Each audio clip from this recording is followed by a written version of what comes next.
Here's the story of 2020. It was a year for us to live in sync. So many things that need our understanding. It's time for us to think. It's the story of fellow humans who were busy with lives of their own, but they thought of bringing us together, and we can watch from home. We can all make this world much better. It's about what we're willing to confront. So sit back and enjoy the conversation of these rainbow warriors called the Queer Bunch. The Queer Bunch. The Queer Bunch. It's a great day to watch the Queer Bunch. Welcome to the show, everyone. The Queer Bunch are back. Yay! Look at all the lovely people on the screen. We got a first-time panelist, Nuepa, and we got a lot of regulars here. So why don't we get Nuepa to introduce themselves and tell us a bit about their work in arts and music. Yeah, for sure. So of course I go by Nuepa. I am a queer non-binary artist from Toronto. I am also Portuguese Canadian, and I love to make what I describe as pop music. I rap and I sing, and I love to have a fusion of masculine and feminine energy throughout my music. And it's really a form of therapy for me. So yeah, I just love to share that with the world, and I love collaboration with other artists. Recently, you had a couple of releases, and you're working on your first album, Yes, right? that is correct. Yes. Very excited for you. All right, how's everyone else? Morgan, you weren't on the last one, so what's going on with you? I have been dealing with a bunch of stuff in my personal life, so not much has been going on musically, but I've been getting to some open mics and stuff, and I'm in the finals for my karaoke league. So I saw your picture on social with that. Yeah, I didn't realize you do that. Good for you. That's actually something fun. Cool. Cxsper, the Blxck Cxsper, the Black Ghost. Hello. Hello. Uh, What's up? What's up with you musically? What's up with everything? I mean, my next album is ready. I'm just trying to work on like find the cover art and all of that. And yeah, and other than that, I have a show this Saturday in Montreal. I don't know if the episode's gonna be up by then, but it's a show with the Trans Mask Choir. It's called Too Trans Mask to Handle. So yeah. I love the name actually. I saw that. It's like kind of very cool thing. Kenny, the master of all music. Yeah, of which I create none. Except for me banging on things, trying to keep myself contained. What's up with you? So some interesting things. Okay. I have been working on a number of, so my life has been nothing. My back is completely shot from sitting. Yeah, sorry, I forgot to check on you. I've been doing grant work, so much grant work, and filing applications for a number of different things for work and for Q. And my hope is that, fingers crossed, I'm hoping to be able to launch a community stakeholders program where I will go around, starting with Nova Scotia, going around the province, speaking with different queer communities about the barriers to art. And what's happening, whether or not it's getting things produced or seen or heard or just being able to get into venues. Taking that information to be able to put it into a report back to governance, to our government and federally as well.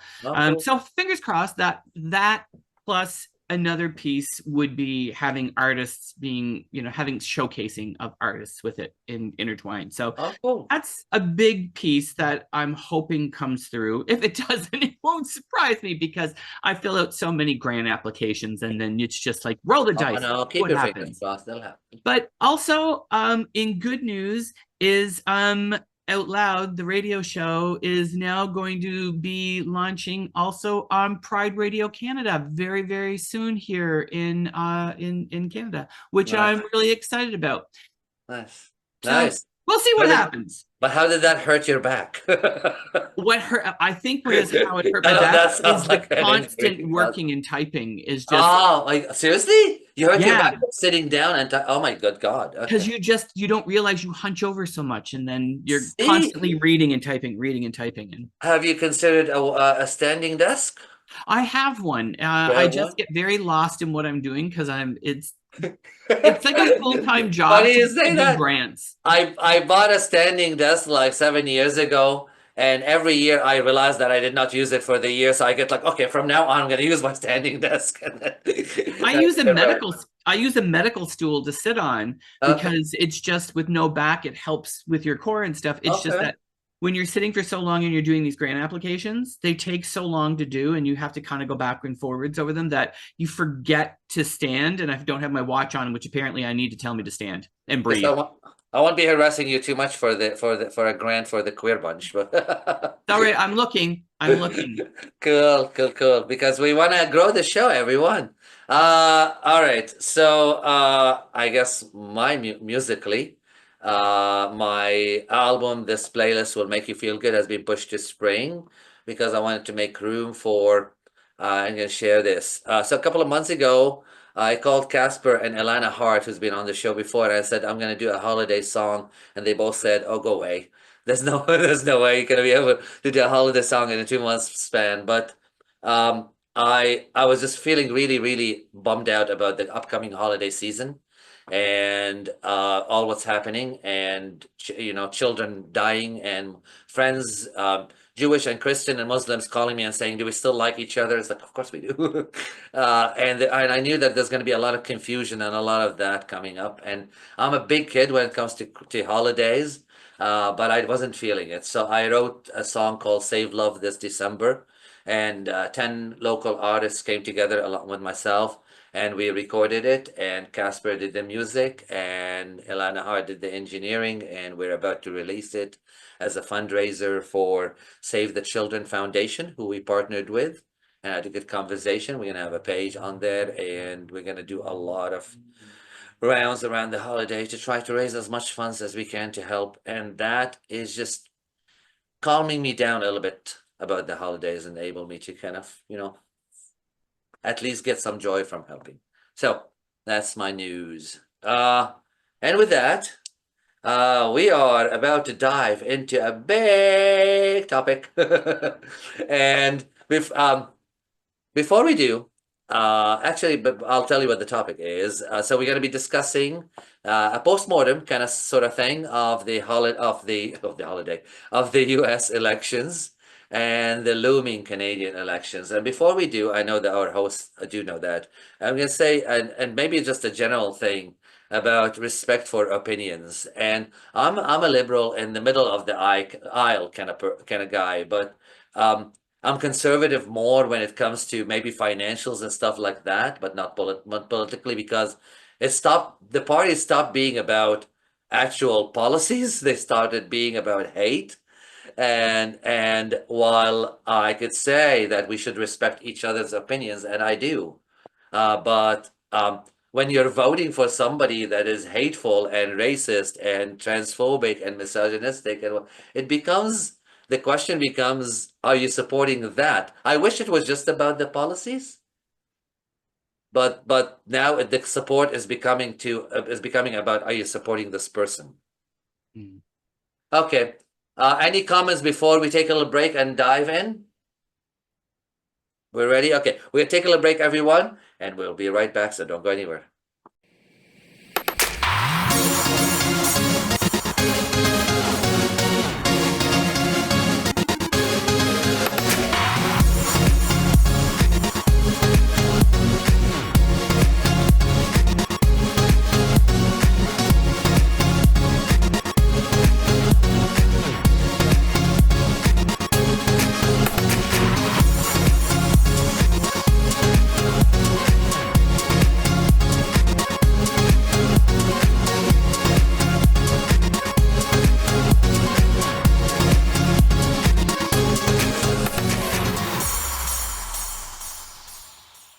And we are back, and we are going to be looking at the U.S. postmortem of their elections and a look at our upcoming Canadian ones. All right. Who wants to lead with this? Because I don't know. Kenny. Sure. I mean, what do you say to what just happened? And I going back to what you said just before the break, I think it's very, very, I think we take things for granted sometimes. And I do wish that we were talking about policies and we were talking about, you know, how we're moving things forward. And us being in Canada, we have to be very mindful of what's happening in our own country and what this election that just happened in the United States could mean for us. But you're right. You have to question. And I have family members, I do, in the United States who voted Republican. Okay. And We all do know people. it's very challenging because when you're really talking about what's happening, you can wrap it in whatever package you want to, but at the end of the day, there is very specific things that people have voted for, and they can, you know, change it up however they want to and say, well, it's economy, it's this, it's that. But you have, and I mean, the clown car that is currently the release of nominations to positions is unending. But you are really looking at this and you're saying, sure, you can say that you're voting for these policies, but what you're also doing is you're voting for somebody who is a felon, who's convicted, who has blatantly a horrible, terrible person. has brought so many marginalized communities under fire. And I don't know how you, in your own humanistic standpoint in life, rationalize that, because it seems to me that there's a lot of people who are just like, it doesn't matter, I'm going to vote for my party regardless. They can tell me that they're going to end the world, I'm diehard, I'm going to vote that way. And then there's another group of folks, as we're starting to see, who drank the Kool-Aid essentially and bought into the rhetoric that was being put out there. And that in itself tells you just how people are with politics. And that's scary, because that is also not necessarily just in the United States, it is in this country as well.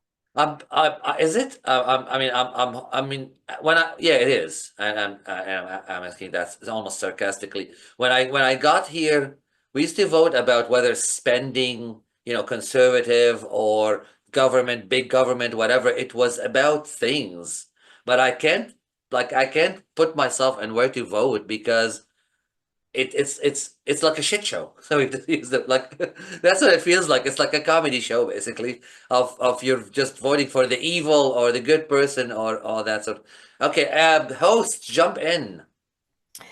You know, it's not just about policies, though, even when you think it's about policies, because like I've always believed that the policies determine where the funding goes. And so if somebody's all about not spending any money, then there's not going to be robust social programs. And that means that folks who are marginalized are more likely to end up screwed over. Like, you know, a queer trans woman of color is more likely to be on the street than a cishet white guy. And that's just true. But I wish that's the conversation we're having. Is it would be so nice if there was that much nuance in our conversations. But it's like, you know, I read somewhere, and Kenny, you were reminding me of this when you were saying that that there's this group of people who are voting this way, and who knows why. People vote in a way that makes them feel good about themselves. And right now, more progressive people are kind of putting on a little bit of a shame thing, where it's like, you know, if you're even thinking of voting for Republicans, for example, then you should be ashamed of yourself. Like, why would you do that? And that doesn't make people feel good. Whereas a lot of the Republican rhetoric is, you're fine, you know, you have these bigotry issues and that's okay. And, you know, you've made mistakes in your life and that's okay. You can still be, you know, a winner. And people love hearing that. Yeah. And Morgan, you're unmuted. Yes. Morgan, what I was going to say is what you said, 1000% agree with.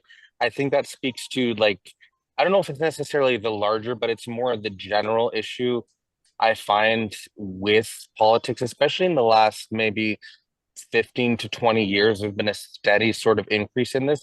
It's tribalism, right? Like you have the reason that you find like liberals or Democrats sort of speaking about like with this shame sort of thing is because people are very much attached to, like you mentioned earlier, this person, this figurehead, rather than the individual policies and the ideals and what that actually means. They're just more voting for like the rhetoric they believe in. Like they like the taste of the food, but they don't really care what goes into making it, right? So it's kind of this thing. And the gag is they're all eating McDonald's, which is not that great for you. So it's tribalism, and I think it's a lot more complex than just one or two. Thank you. By the way, everyone, that's an actual tree behind Nuepa. It's They're an on actual vacation. tree. It's a real tree. And Actual tree. it actually looks beautiful at nighttime. Where are you? It is beautiful. I'm in the Dominican Republic. Oh, how cool is that? Cool. Yeah, it's not As- cool at all. It's very warm. It's it's not cool at all. Yeah. Wi-Fi Casper has apparently definitely did a whole improved show. since I was last there. I am in Casper a apparently magical did a whole spot. show. What are we? Sorry. No, I'm just in a very magical spot where it is. I spent the whole week scouting for this little square foot of area. So That's beautiful. yeah, Cool. yeah. So yeah, I was saying, Blxck Cxsper did apparently a whole show on politics in the last week. So Yeah, I mean, what do you have to say? actually, I have my theory onto why people voted for Trump. And not just Trump. Like when you say it happens in Canada, it's happening in Canada. It's happening in France. It's happening everywhere around the world. You see, just like let's call it what it is. Like it's a rise of fascism, right? Everywhere around. And like if you pay attention to like how it happened during like before World War II, like how Hitler basically like became the head of Germany and got all of this power. It was basically like it's just like it's a technique that they've used throughout history, but it's basically like you're gonna cause chaos and then you're gonna bring the solution to this chaos, right? Because you have to look at about it like that. Like Democrats, first of all, Democrats are not Democrats anymore. None of Kamala Harris's campaign was like on the left. Like it was a very, very almost like a Republican campaign because she really wanted to like appeal to, Republicans who are not hardcore enough to vote for Trump. And it kind of like backfired because while she was doing that, she did that thing where she was shaming people who were not voting for her. Like I don't know if you remember, but there was this rally where like somebody, like a heckler was like, what about Palestine? What about Gaza? And she was like, basically like, she was like, I'm speaking, like, don't interrupt me. I'm speaking, like kind of like a teacher interrupting a student that's acting a bit, rowdy or whatever. I did not like that at all when she did that. Yeah. Yeah. She also she complained that people were burning American flags, but had no thought about like like the genocide happening and stuff. Like she basically made people feel very like very shameful, and like towards the end of the campaign they did the same thing for black men, like basically being like, oh, black man, you're not voting properly, nah. Like it was a very much like trying to reprimand people. It was like, oh, you have to vote for me, otherwise you're responsible for fascism, you know what I mean? And that does not people want to get involved in politics whatsoever. The problem that happened is like it happens, this wherever fascism rises is the same thing. The public system gets backed up, so education, healthcare system, and everything gets overwhelmed. Therefore, people are less educated. They're less healthy. When people are less educated, they're not voting for policies. They have no idea what a policy even is. Like 2/3 of American people have no idea how their government work. Like there's 3 branches in American government, and they would not be able to tell you anything. So the thing is, like most of those people are like, oh, they're gonna see how like the price of grocery is gonna rise, and they're all gonna suffer because they voted for Trump. But they're not even gonna think that it's because of Trump. You know what I mean? Because people do not understand how politics work, how policies are voted. Like in the US, it's a purpose It's purposefully not educated. Like people don't have civics class, right? And it's not just that. People are being educated, like they're being taught creationism next to like evolutionism, you know what I mean, in school, and like books are being banned and stuff like that, so people are not educated. And then people realized that like when Trump was president, the economy was better, not because Trump did it, because he inherited a system from Obama that was a lot better for people. But people do not understand that this is what happened. So all they see is like, oh, under Trump I could pay my rent, and then Biden came and COVID happened and stuff, and Biden really like did not handle that well, and now I can't pay my rent anymore. That's all they're seeing, you know what I mean?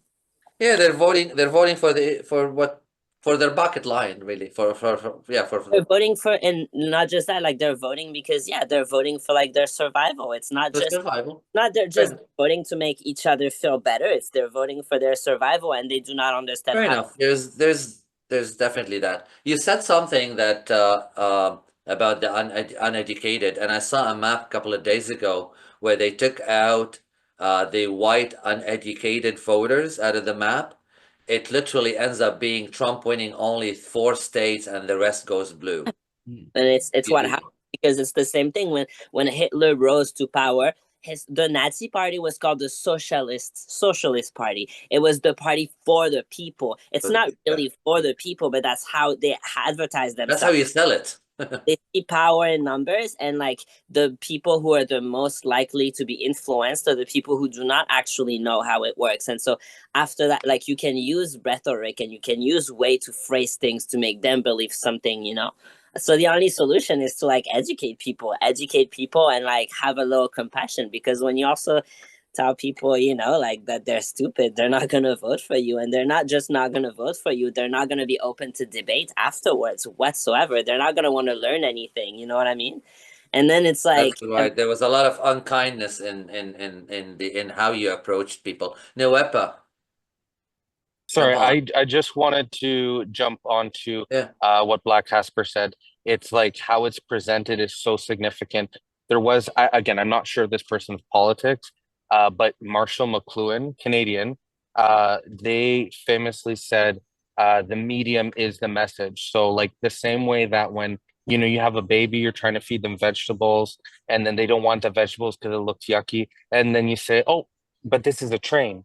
Choo choo choo choo, open up for the train or open up for the plane. Suddenly now they're having fun with That's it. a They good want to eat analogy. it. Yeah. It's all how you package it. Fair enough. That's exactly what I was thinking too, because like we just had provincial and all the municipal elections in Saskatchewan, Okay. and the municipals, some of them went okay, some of them didn't. The provincial, it was just like we did so much better. The Progressive Party here, NDP, did so much better than they have before, but all the Okay. messaging even after the election was just about how they lost, because the Sask Party is very conservative and they've done a very good job of underfunding public services. Like, well, it's not working. And so when the Sask Party introduces the solution of privatization, people are more likely to believe in that because they don't like how it's working right now, and they don't look to see why it's not working. Okay. Because like Blxck Cxsper said, a lot of people, you know, they don't know how the system works. They don't pay attention to the cause and effects of everything. And so it's just, well, you know, we Yeah, they like just them, go they where they're lie heard. to us really nicely, so we might as well vote them in again. Fair enough. Fair enough. So I guess the voting, a lot of people voting for the Republicans are not necessarily about hating on women or hating on the queer community or anything. It's just because they, and I would say, yeah, the majority. There are very hateful people who may have gone that way, but we're talking about a whole country, and it can be that the whole country is like that. Yeah. What you have now is you have an entire system that's put on display, social media wise, because that's where everybody spends their time. And what you see in there paints a very skewed image of what's actually real. It's like watching, it's That's like a good live Big Brother. in a really, really strange way, because people are positioning things, and I'm sure we're all feeling it in different kinds of ways, where there's more bots, there's more trolls online, there's more fake news, there's more, announcements of things that were from years ago, but we're trying to position it as current. And it really, if you just spend time online, you're bombarded by such fantasy that you don't know what the reality is. And it's overwhelming that people grab onto the thing that they connect with the most, which is usually out of fear. Fair enough. Actually, you said Big Brother. A couple of days ago, I was thinking the whole thing seemed like the Lord of the Flies, basically. Just tribes, like that's, yeah, it's becoming, and this, I mean, it's becoming comical almost to watch how people are talking about elections online. Is just, it's more you're just trying to get me to hate this or hate this or hate this, rather than be part of a good message. Funny like thing about Pamela? Lord of the Flies, though. Funny thing What? about Lord of the Flies, though, is that one of the reasons that it happened the way it did in the book is because someone else had written a book about what a utopia it would be if, like, young white boys were put in charge of themselves on an island. And so the author of Lord of the Flies was writing this as a rebuttal, that if you put little privileged shits in charge of everything, it's gonna go bad. And yeah, like, Fair enough. I was gonna say, what do we think? What did we think of Kamala? I don't know. I mean, I think that's a situation where I so wanted the first woman president. I so wanted it, so but it many of was us the wrong did. one. I mean, I said, right after the fact that, where it was announced on my radio show, I said, I hope I'm about to see not only the first woman, but the first woman of color president. And I'm like, It'd be that's so going to be good. historic. That's going to be amazing. How the hell is this going to get screwed up? Let's watch and see. And lo and behold, I think it's a situation where I found her you do and you're wishy-washy. damned if you don't. I found her wishy-washy. I found, and Casper and I talked a few times during the thing. One day she'll be saying something, and then the second day she'll try to appeal to the same people that were getting pissed off at her. It just, to me, sounded like, okay, make up your mind, because I want to know whether I like you or not. But I can decide if I like you or not because you're all over. I think Do with the you precedent. think? Oh, sorry. Go ahead. I was just going to ask, on the heels of that, do you think, had Biden not stepped down, would it be a different result? Do you think? I think no, really. I think it may be no. Okay. Because already the momentum started with those who may have been not pleased with something, the uneducated, all that. So okay, fair enough. Nuepa, did you want to say something? Sorry.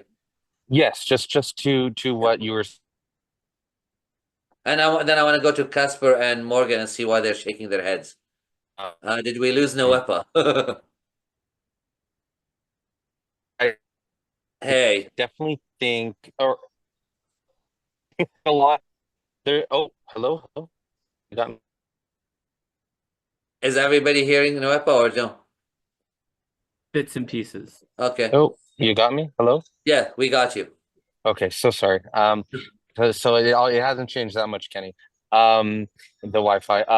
But just to speak to what you were saying, as well as yourself, Antoine, I think what she think the precedent that she represents with her identity, not her policy, not her views, not her actions or past actions. I don't know how many people have read that deeply or that far back into what she's done, Okay. especially to students, Okay. especially students of color.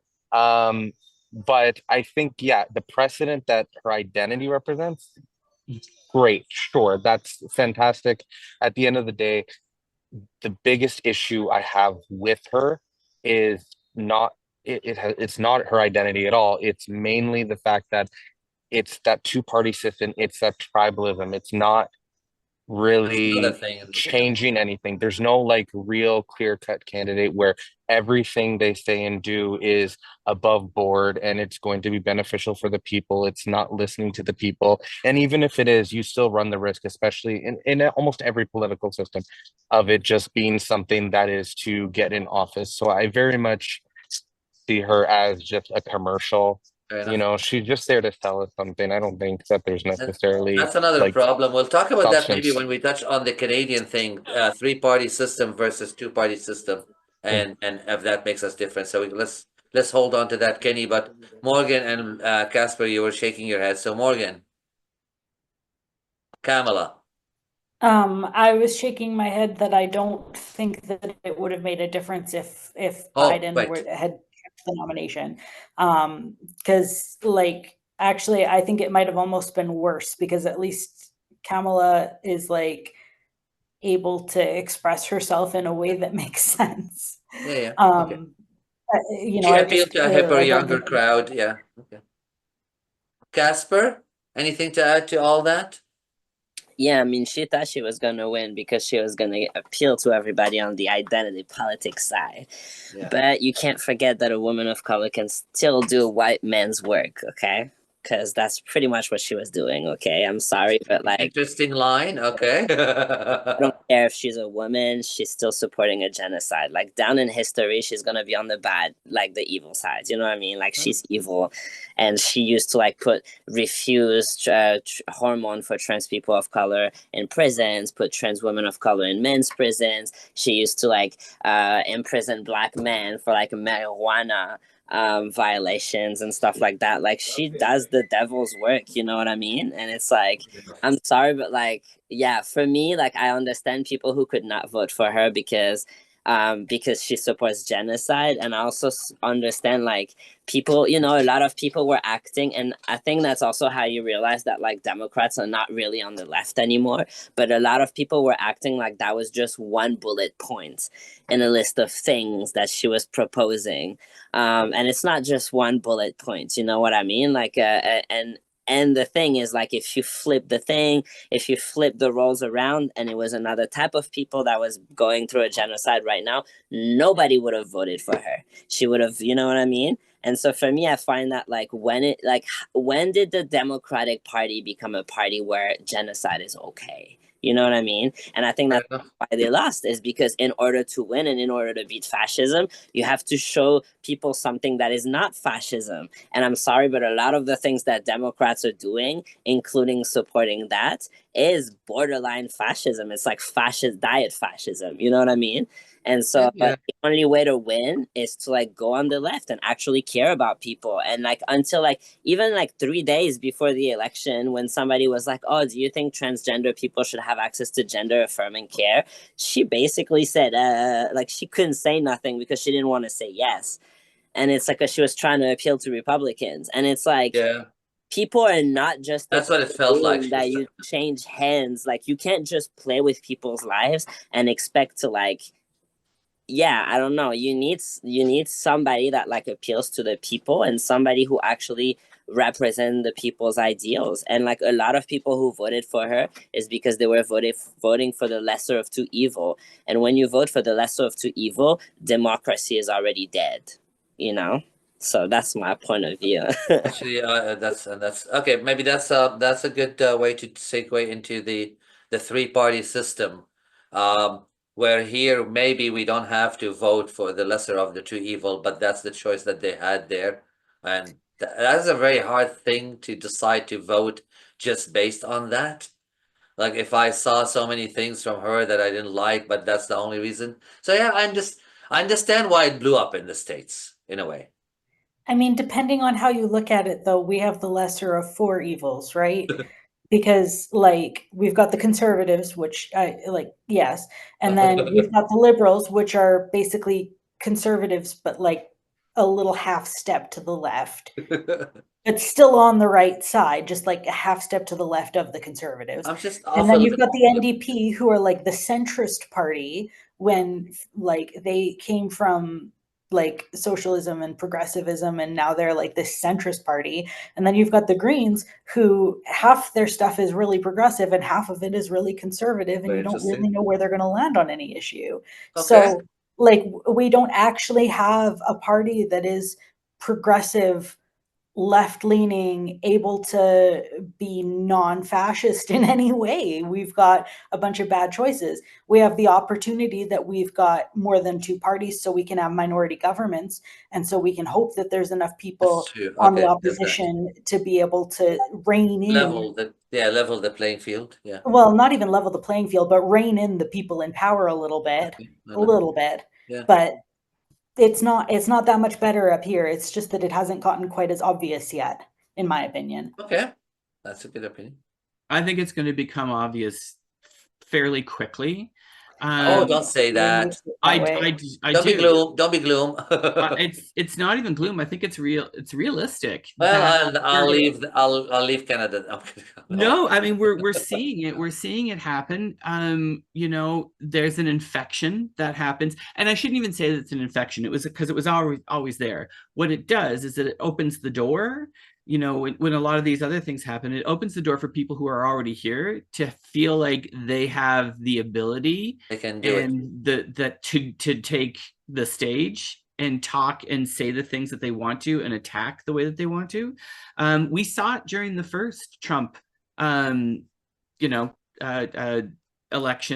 and it will see it again. It just depends on whether or not all of our bad choices can do something to stop it from, bubbling over, I think. Okay. And keep to the country and actually what needs to be done, which I'm not sure that they can. Anybody wants to jump on that? 3-party system, 2-party system. How is it looking in Canada? What are we worried about? If we were to have an election tomorrow, we would probably have potentially we would have a conservative government with probably the Blxck being our official opposition, which is crazy. Terrifying. Yeah. And it's true because people hate Justin Trudeau specifically, not even the Liberal Party, Justin Trudeau. They hate him so much that they're like, well, what other choice do we have? Because if we hate Justin Trudeau, like the NDP are his sock puppets, supposedly, and that means that we have to vote conservative, right? But the conservative leader like actively wants people like me dead. Yeah. Right. No, I have a lot of issues with Justin after I was a huge fan. Oh, I'm not saying that I love him, but Pierre Poilievre is like. But I will be voting. I can say it. I'll be voting Liberal. I always say I'll be voting Liberal, but I always applaud the NDP.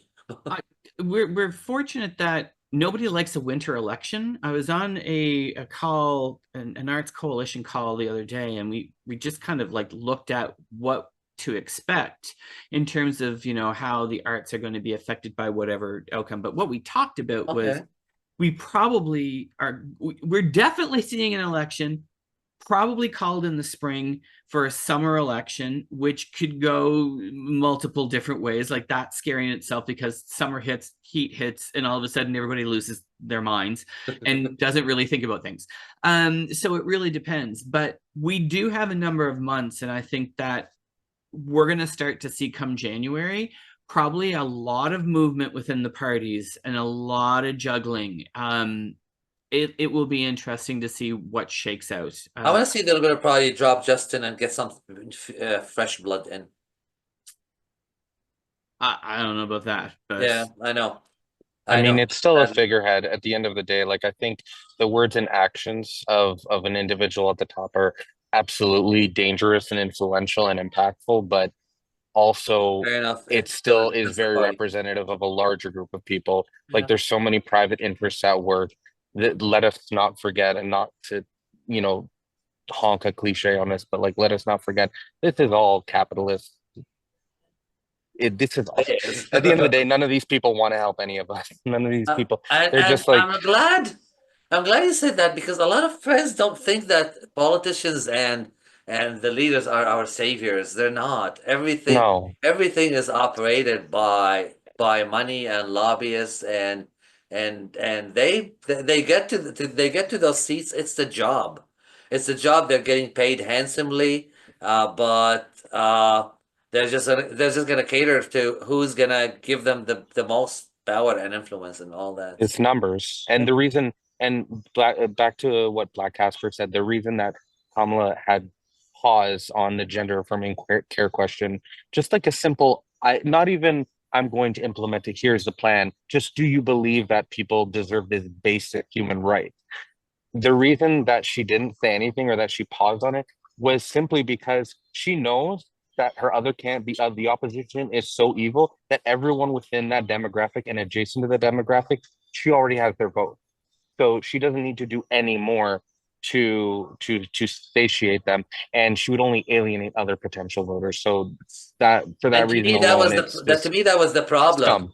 When I say wishy-washy, to me that's the problem. I need somebody Yeah. with a spine who's able to stand their ground. Yeah. The worst part is that there's so much talk that happens, but there's almost no like action plans.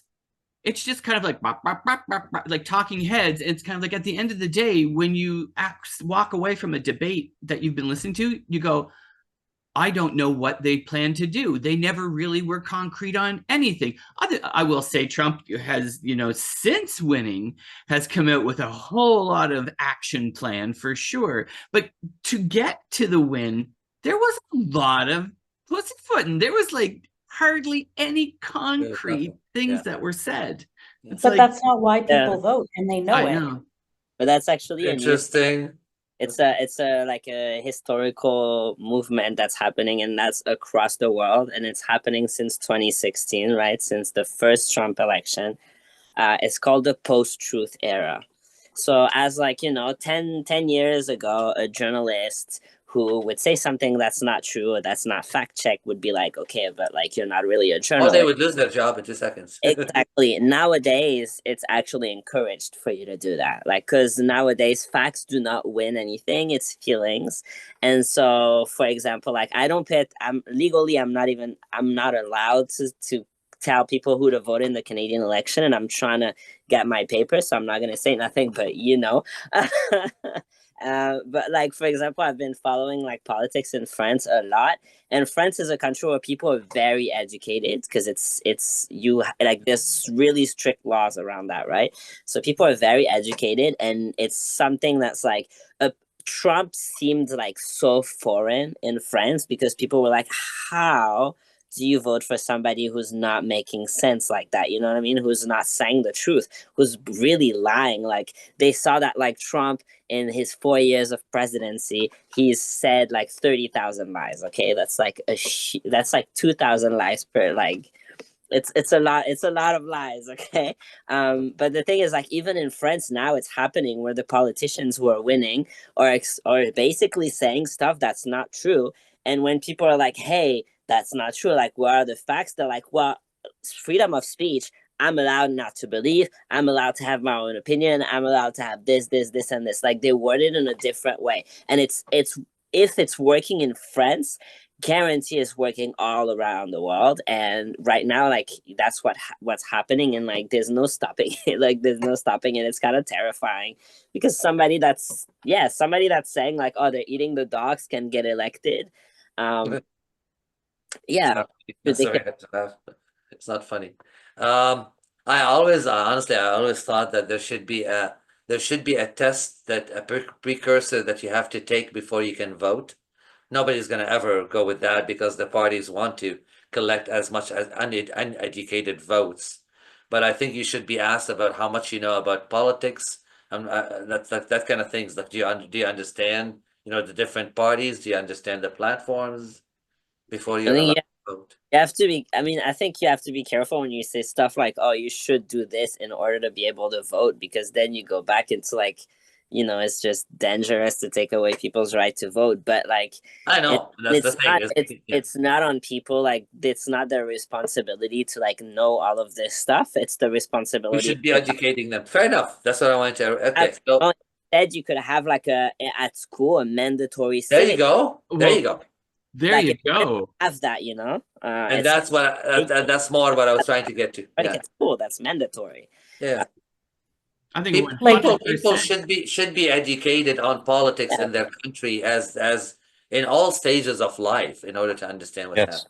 happening. At all ages, I agree. And also that like that's the, and I know it's not what you meant, but like that's the danger of like having certain requirements is then because you do like it's good to cut out the bad actors, but then you also get people who are institutionally barred from Well, I don't think pursuing yeah. education that like don't get the opportunity, and then maybe they vote badly, maybe they vote well, or whatever it is. But I think like also similar to France, in Portugal is a country like I've spent quite a few years there.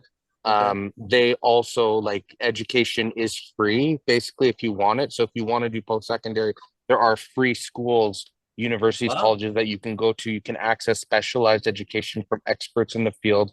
And it's not a very rich country, right? But at the end of the day, like the way that their system is structured is such that you can pursue education, and there is a constant sort of back and forth politically. Like they have something like 20, 30 plus candidates that run, right? So like it is a bit of a mess, but at the end of the day, you do still have choices, which I think is the best you can hope for. You're never going to have like a utopia, right? But you got to at least give the opportunity to pursue that.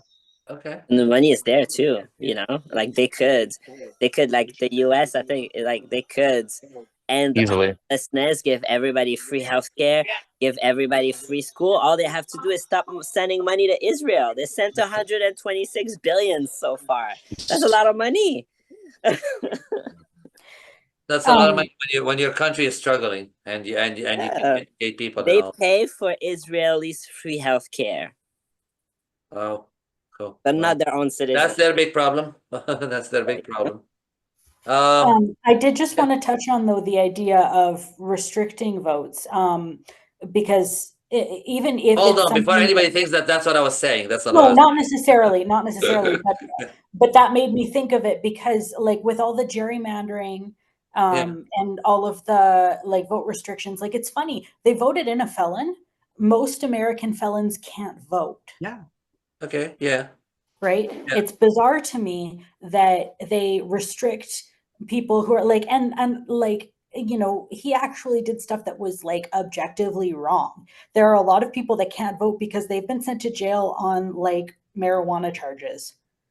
And now is this now we're talking racism probably because And it's, well, there's racism, there's classism, there's all sorts of bigotry going on that causes, and it's all about selective enforcement, right? So even if there was something really like well-meaning, like you have to take a test to vote, there's going to be selective enforcement that says that the, privileged, rich, cishet white guy that doesn't want to take the test is going to have somebody take it for him. And, the people who don't want to take the test or can't take the test that are actually going to not be allowed to vote are going to be the ones that would vote progressively because they're more marginalized, and that's just the tendency of more marginalized folks is to vote more progressively usually. Thank you, Morgan. Yeah, I wonder if a minority or a person of color who smoked a joint would be allowed to become the president, and we got a felon who has done everything wrong, and where they were okay with that.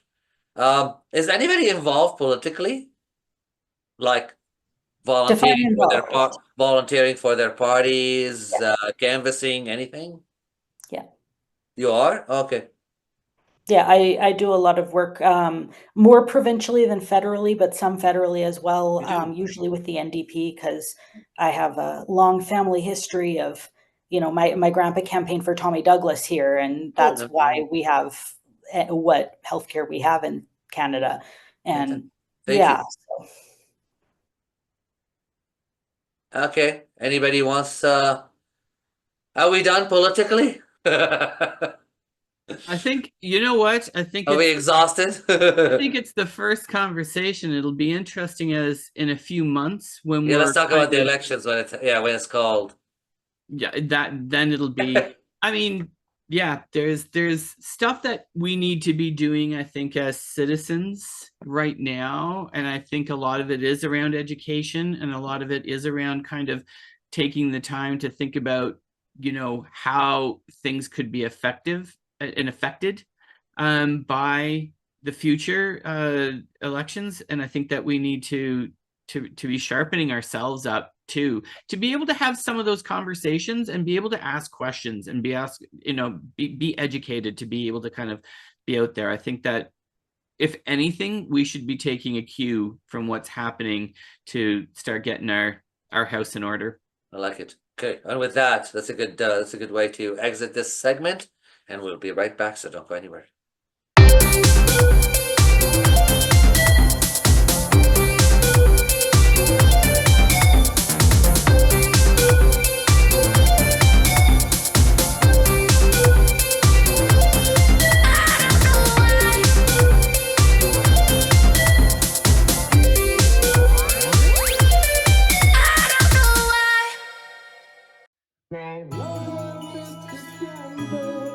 December's magic fills the air.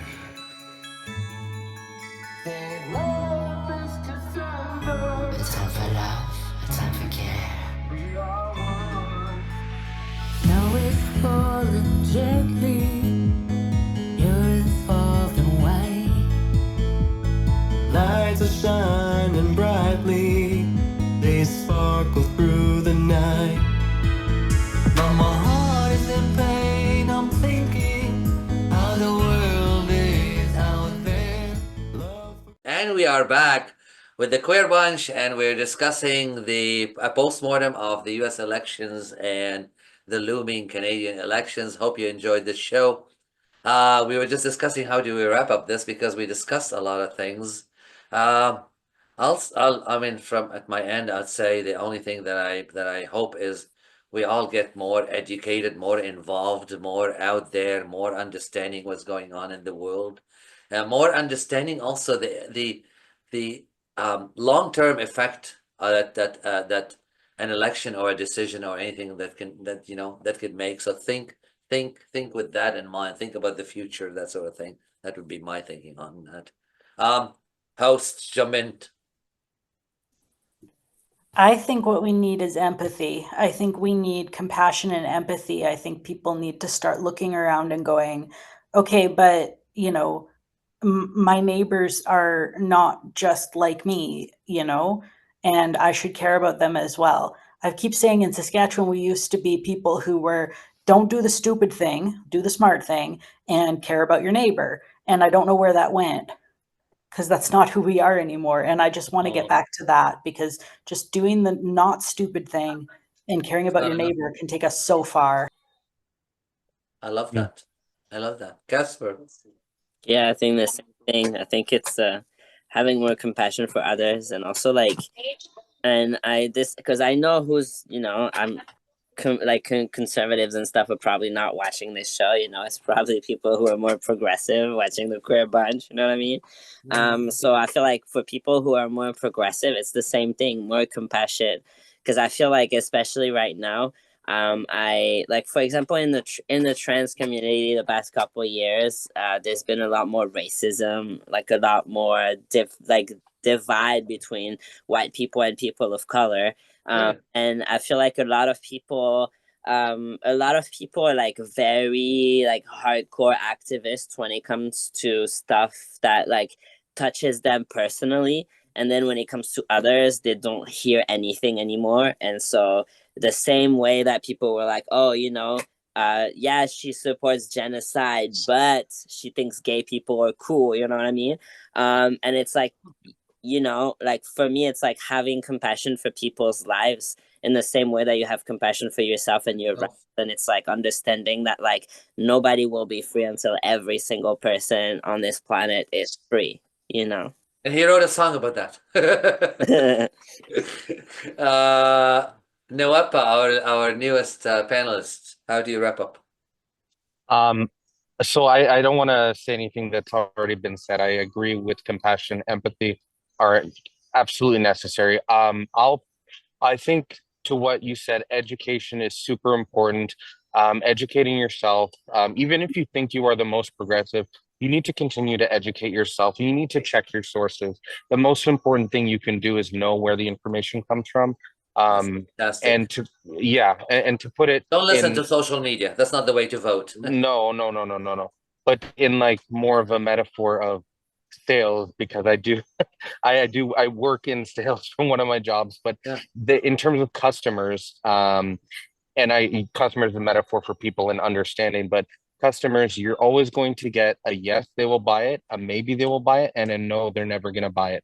At the end of the day, you cannot convert the no's. So you have to do your best with the maybes in your life, because those are also going to be the Oh, ones that are maybe safer for you to interact with, because what a make no great mistake, analogy. yeah, you should never ever sacrifice your safety or your mental health to try and make I don't want to say make the world a better place, but to approach people that might be dangerous for you or the ones you love. Convert the maybes, work on those, do what you can within your own garden. And that, I think, slowly expands that garden. So yeah, and be safe and spread love, please. Thank you for being on the show, and we'll see Thank you, you. I'm sure, on future episodes. Kenny, my co-producer, wrap up. All of that, but what I will add to is kindness and compassion needs to stop being seen as a weakness.